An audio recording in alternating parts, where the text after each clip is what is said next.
Hey guys, welcome to Hollywood movies explainer. तो आज की हमारी मूवी है आर्कटिक और ये मूवी आर्कटिक में फंसे एक इंसान के सर्वाइवल के ऊपर बनाई गई है।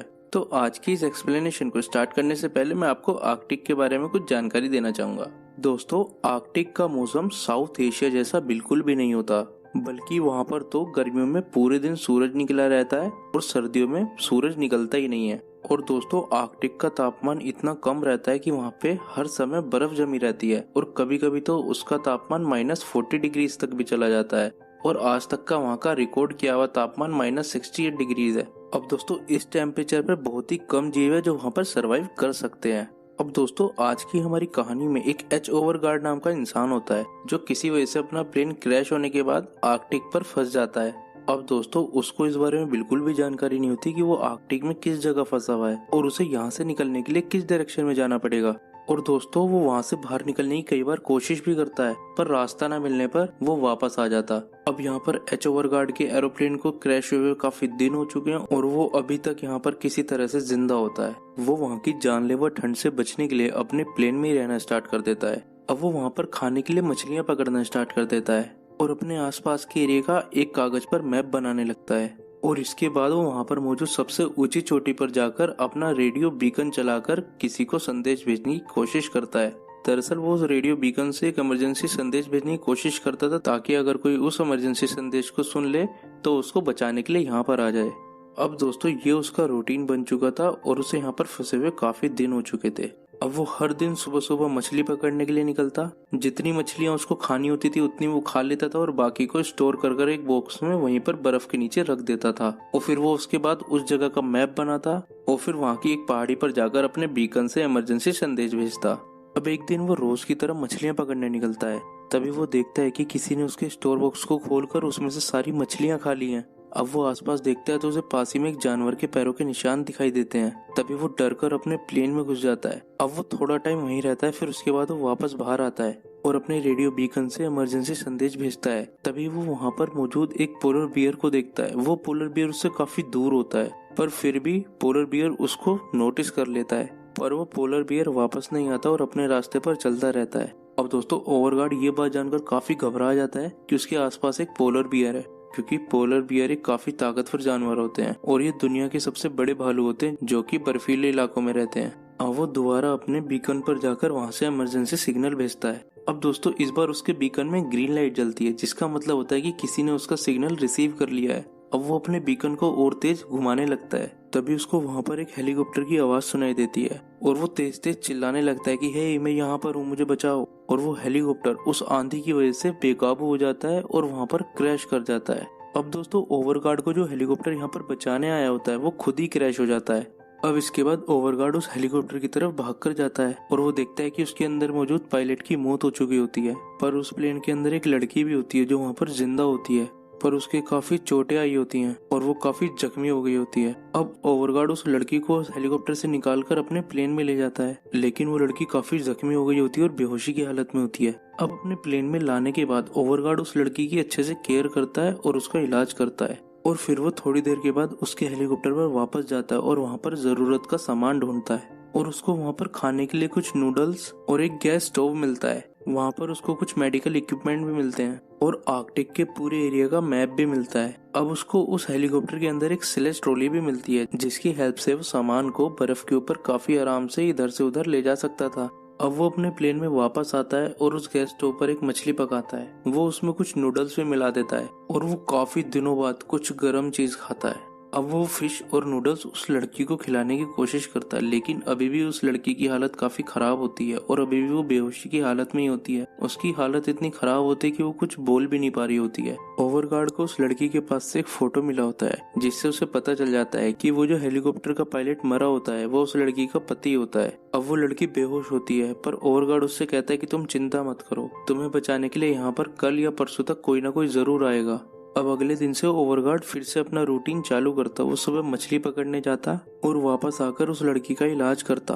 दरअसल उस लड़की के पेट में भी गहरा घाव हुआ होता है, जिसके इलाज के लिए ओवरगार्ड को काफी दवाइयाँ चाहिए होती हैं, पर वो वहाँ पर मौजूद नहीं होती हैं, जिस वजह से उस लड़की की हालत और भी ज्यादा खराब हो रही होती है। अब उस हेलीकॉप्टर के क्रैश को भी काफी दिन हो गए होते हैं और वहां पर उन्हें बचाने के लिए कोई भी नहीं आया होता है। और अब इसके बाद ओवरगार्ड डिसाइड करता है कि उसको उस लड़की की जान बचाने के लिए उस एरोप्लेन से निकलकर इंसानों की बस्ती की तलाश करनी पड़ेगी। अब वो वही मैप निकालता है जो उसको उस हेलीकॉप्टर से मिला होता है और वो उस हेलीकॉप्टर के मैप को अपने बनाए हुए मैप से मैच करता है और वो अपनी लोकेशन का पता लगाता है और वो ये भी देख लेता है कि उसके सबसे पास का रेफ्यूजी कैंप किस तरफ है। अब उसे पता चल जाता है कि सबसे पास का रेफ्यूजी कैंप उससे 3-4 दिन की दूरी पर है, लेकिन अब वो तय कर चुका है कि चाहे कुछ भी हो जाए उसे इस लड़की की जान बचानी है। अब यहाँ पर उसके अंदर एक अलग ही हिम्मत देखने को मिलती है।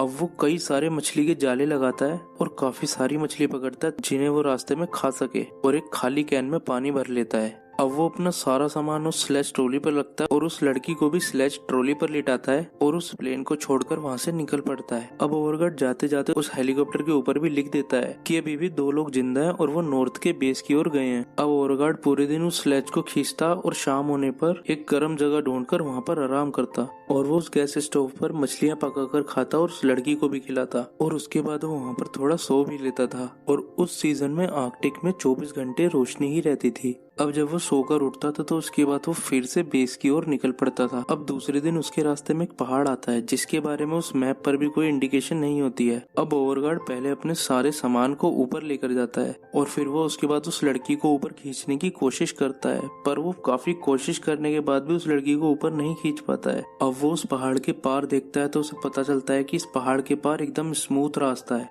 यानी एक बहुत सिंपल रास्ता है जिसको पार करने के बाद वो बेस कैंप तक आसानी से पहुंच सकता है। अब वो फिर से कोशिश करता है और उस लड़की को ऊपर खींचने के लिए अपना पूरा जोर लगा देता है। अब उसकी हालत भी खराब होने लगती है, लेकिन वो उस लड़की को ऊपर नहीं खींच पाता है। अब ओवरगार्ड के सामने यहाँ पर 2 रास्ते होते हैं कि वो अपने सामान को लेकर उस बेस की ओर निकल जाए और उस लड़की को यहाँ पर ऐसे ही मरने के लिए छोड़ दे, या फिर उस लड़की को लेकर दूसरे रास्ते से जाए जो कि काफी मुश्किल रास्ता है और उस रास्ते से उसे बेस तक पहुँचने के लिए 5 दिन और लगेंगे। अब वो डिसाइड करता है कि वो उस लड़की को अपने साथ लेकर जाएगा और उसकी जान जरूर बचाएगा। अब ओवरगार्ड उस लंबे और मुश्किल रास्ते पर निकल पड़ता है। अब उस रास्ते पर तेज बर्फीली हवाएं चल रही होती हैं। अब इसके बाद शाम हो जाती है और ओवरगार्ड एक जगह आराम करने के लिए रुकता है। दरअसल उसको वहाँ पर एक गुफा मिल जाती है और वो उसी गुफा में आराम करता है। अब वो वहाँ पर अपने और उस लड़की के लिए मछली पकाता है और खाता है, पर वो जब उस लड़की को मछली खिलाता है तो उसकी कंडीशन अब काफी खराब हो चुकी होती है और वो मछली नहीं खा पाती है। अब वो उस लड़की को सिर्फ पानी पिलाता है और वो सो जाती है। और अब ओवरगार्ड भी अपना गैस स्टोव चलाकर सो जाता है। अब तक यहाँ की बर्फीली हवाओं ने ओवरगार्ड की हालत खराब कर दी होती है और वो गैस स्टोव को इसलिए जलाता है ताकि वहाँ पर थोड़ी गर्मी हो जाए और उसको थोड़ा गर्मी का माहौल मिल सके और वो अच्छे से आराम कर सके। पर अब ज्यादा देर तक गैस स्टोव जलने की वजह से उसकी गैस खत्म हो जाती है और वो गैस स्टोव बंद हो जाता है। अब इसके बाद ओवरगार्ड भी सो जाता है। अब जब ओवरगार्ड सो रहा होता है तभी उसको किसी के घुर्राने की आवाज आती है और उसकी एकदम से आंख खुलती है। दरअसल उस गुफा के बाहर एक पोलर बियर होता है जिसको उस मछली की महक आ गई होती है जो कि ओवरगार्ड ने पकाई होती है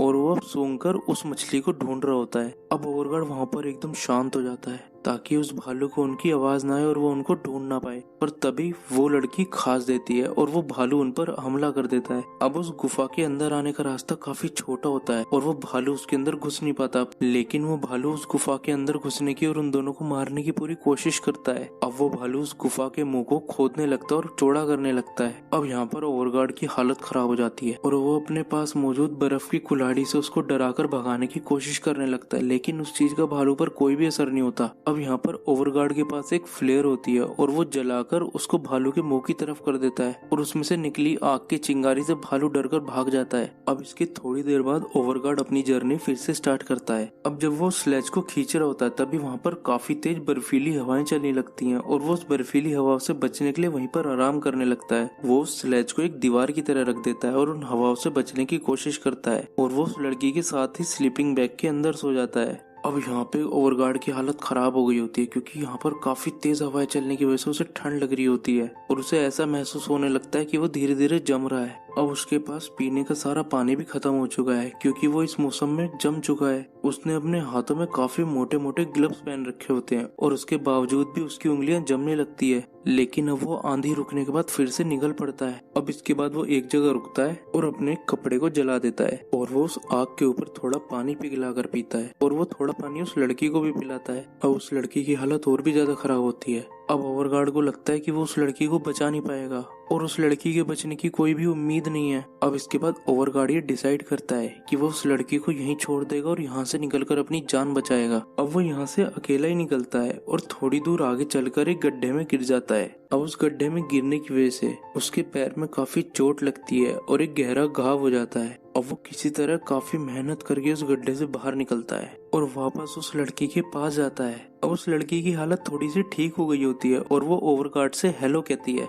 अब यहाँ पर ओवरगार्ड रोने लगता है और उस लड़की को यहाँ पर अकेला छोड़ने के लिए उससे माफी मांगता है। अब वो उस लड़की को फिर से लेकर अपने आगे का सफर कंटिन्यू करता है। अब वो एक डंडे के सहारे चल रहा होता है और उस स्लेज को भी खींच रहा होता है और अब तक उसका पिघलाया हुआ पानी भी खत्म हो चुका होता है और जो थोड़ा बहुत पानी की बूंदें बच रही होती हैं वो उस लड़की को पिला देता है और खुद बर्फ खाकर फिर से चलने लगता है। अब धीरे धीरे ओवरगार्ड के शरीर की ताकत खत्म होने लगती है, लेकिन फिर भी वो रुकता नहीं और उस स्लेज को खींचता रहता है। अब थोड़ी आगे जाने के बाद उसको एक हेलीकॉप्टर की आवाज आती है और वो देखता है तो सामने उसको काफी दूर एक हेलीकॉप्टर दिखाई भी देता है और वो फिर से जोर जोर से चिल्लाने लगता है, हे मैं यहाँ हूँ, बचाओ मुझे। लेकिन वो हेलीकॉप्टर इतना दूर होता है कि ओवरगार्ड की आवाज वहाँ तक नहीं पहुँच पाती। अब इसके बाद ओवरगार्ड अपने पास मौजूद एक फ्लेयर जलाता है, लेकिन उस हेलीकॉप्टर के क्रू मेंबर का उस फ्लेयर पर भी ध्यान नहीं जाता। अब इसके बाद ओवरगार्ड अपनी जैकेट उतार देता है और उसमें आग लगा देता है और अपने उस डंडे से उस जैकेट को उठाकर हिलाने लगता है और वो साथ साथ जोर जोर से चिल्लाता है कि हे मैं यहाँ हूँ, बचाओ मुझे।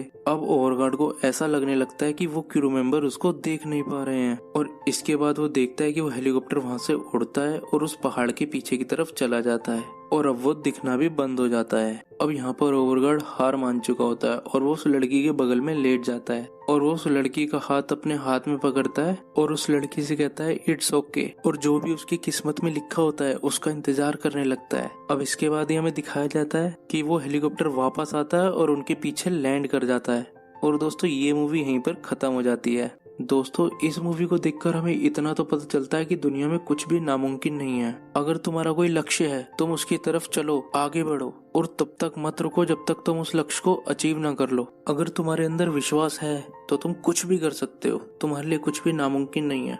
हमें उम्मीद है कि आज की इस मूवी का एक्सप्लेनेशन आपको काफी पसंद आया होगा। वीडियो को लाइक जरूर करें, इस वीडियो के लिंक को अपने दोस्तों और फैमिली मेंबर्स के साथ शेयर जरूर करें। हमारे चैनल को सब्सक्राइब करके बेल आइकन को जरूर दबाएं ताकि जब भी हम कोई नया वीडियो डालें उसका नोटिफिकेशन आपको मिल जाए। Thank you.